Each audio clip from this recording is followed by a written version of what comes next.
Hey guys, it's Miss Rogers again doing another One Book, One School for our kindergarten, first, and second graders. We are still working on books that deal with Hispanic culture.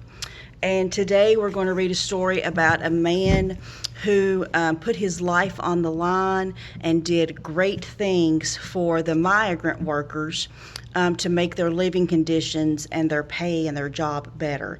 So, a migrant is somebody who basically travels from place to place looking for work and looking to make their lives better.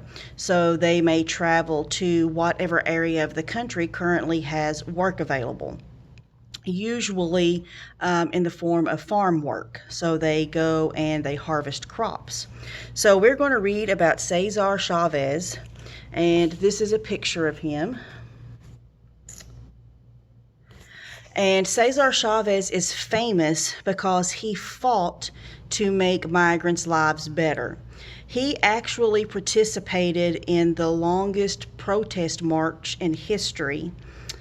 Typically, when we think about protest march, we think about Martin Luther King and the African Americans marching and protesting for civil rights. But Cesar Chavez actually created and participated in marches himself. Martin Luther King was one of his heroes, actually. And Cesar Chavez did lots to help the Hispanic people as well as migrants in general. So we're going to read the book called Harvesting Hope, the story of Cesar Chavez.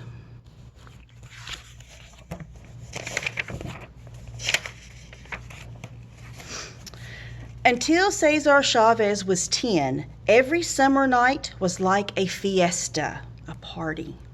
Relatives swarmed onto the ranch for barbecues with watermelon, lemonade, and fresh corn. Cesar and his brothers, sisters, and cousins settled down to sleep outside under netting to keep the mosquitoes out. But who could sleep with uncles and aunts singing, spinning ghost stories, and telling magical tales of life back in Mexico? Cesar thought the whole world belonged to his family. The 80 acres of their ranch were an island in the shimmering Arizona desert, and the starry skies were all their own. So, Cesar's family owned a ranch in Arizona.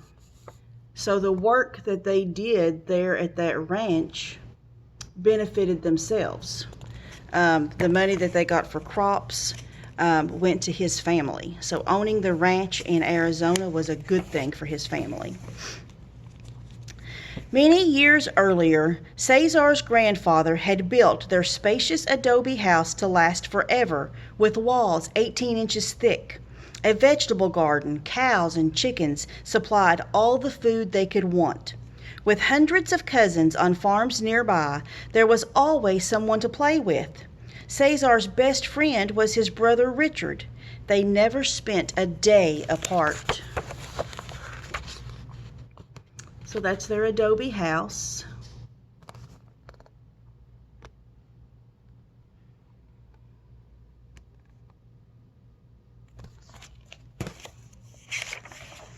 Cesar was so happy at home that he was a little afraid when school started.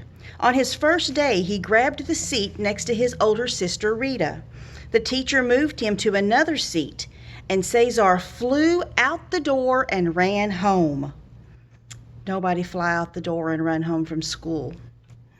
School's a good place. It took 3 days of coaxing for him to return to school and take his place with the other first graders. Cesar was stubborn, but he was not a fighter.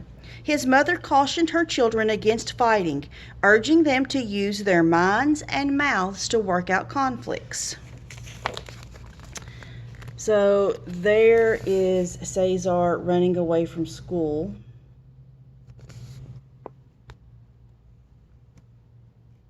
And that is his mother trying to teach him to not fight, to use his mind and mouth to solve his problems. Then, in 1937, the summer Cesar was 10, the trees around the ranch began to wilt. The sun baked the farm soil hard. A drought was choking the life out of Arizona. So there was no rain. Everything was dying because there was no rain. Without water for the crops, the Chavez family could not make money to pay its bills. There came a day when Cesar's mother couldn't stop crying. In a day, Cesar watched his father strap their possessions onto the roof of their old car. After a long struggle, the family no longer owned the ranch. They had no choice but to join the hundreds of thousands of people fleeing to the green valleys of California to look for work. So they have had to sell the ranch because they just simply can't pay for it anymore.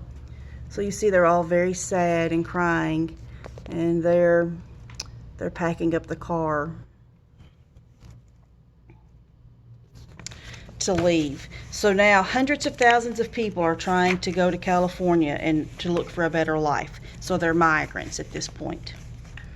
Cesar's old life had vanished. Now he and his family were migrants, working on other people's farms, crisscrossing California, picking whatever fruits and vegetables were in season.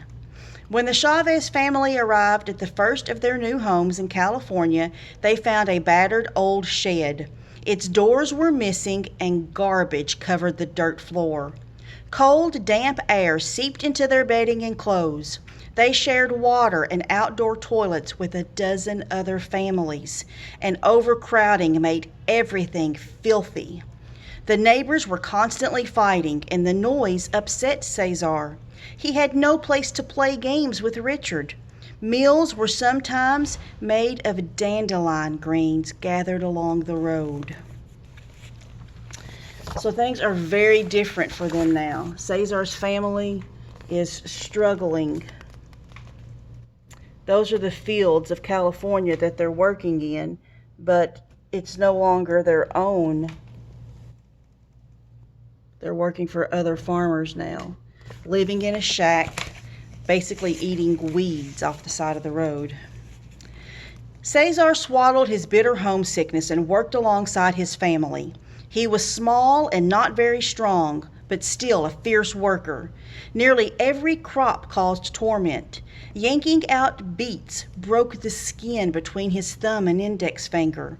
Grapevines sprayed with bug-killing chemicals made his eyes sting and his lungs wheeze. Lettuce had to be the worst. Thinning lettuce all day with a short-handled hoe would make hot spasms shoot through his back. Farm chores on someone else's farm instead of his own felt like a form of slavery. The Chavez family talked constantly of saving enough money to buy back their ranch. But by each sundown, the whole family had earned as little as 30 cents for a whole day's work. As the years blurred together, they spoke of the ranch less and less. So here they all are, working in the fields. And being able to go back home to the ranch they're starting to realize it's not going to happen. The towns were not much better than the fields. White trade only signs were displayed in many stores and restaurants. None of the 35 schools Cesar attended over the years seemed like a safe place. 35 schools. He went to 35 different schools. Once, after Cesar broke the rule about speaking English at all times, a teacher hung a sign on him that read, "I am a clown. I speak Spanish." He came to hate school because of the conflicts, although he liked to learn. Even he considered his 8th grade graduation a miracle. After 8th grade, he dropped out to work in the fields full time. So lots of things here. White trade only, that's like in the South where the civil rights movement was going on. People would not let African Americans be in the stores or the restaurants or the drinking fountains with the white people. And the same thing was happening in California with the Hispanic people. And look at this picture. Look how sad Cesar looks. He's got that sign hung on his neck that said, "I am a clown. I speak Spanish." As a teacher, that makes me so sad to think that somebody would do that to a student. Spanish was his language. He should have been allowed to speak it. His lack of schooling embarrassed Cesar for the rest of his life, but as a teenager, he just wanted to put food on his family's table. As he worked, it disturbed him that landowners treated their workers more like farm tools than human beings. Again, sounds like slavery. They provided no clean drinking water, rest periods, or access to bathrooms. Anyone who complained was fired, beaten up, or sometimes even murdered. So, like other migrant workers, Cesar was afraid and suspicious whenever outsiders showed up to try to help. How could they know about feeling so powerless? Who could battle such odds?